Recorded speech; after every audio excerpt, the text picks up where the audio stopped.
kolmandal rajal Tuule Sirelimäe, Rakvere kergejõustikuklubi Viker. Neljandal rajal Anna Sidorenko, Tartu spordiselts Kalev. Viiendal rajal Elise Triin Raul, spordiklubi Lindon. Ja kuuendal rajal Marielle Kleemeier, Kultuuri- ja spordiklubi Alev.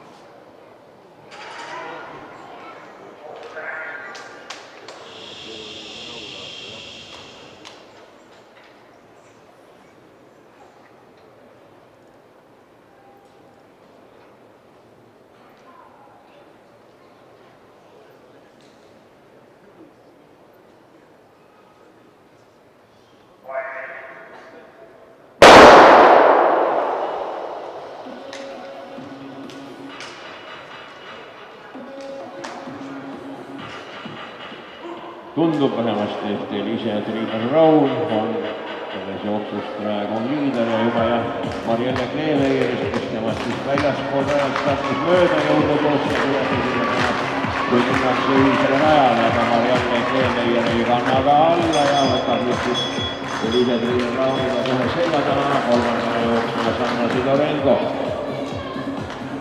Aga kas ta kolmandaks jääb Tuule Sirelimäe on seal otsustanud ütlevast vist mööda minna. Aga Elise Triin Raul ei anna alla ja tuleb liidrina lõpusirgele välja ja selle siis tema esimese jooksu võidub pole kahtlust, aga tähtis on teise jooksuga võrdlusi aeg joosta, teisena siis Elise Kleemeier, kolmandana Tuule Sirelimäe.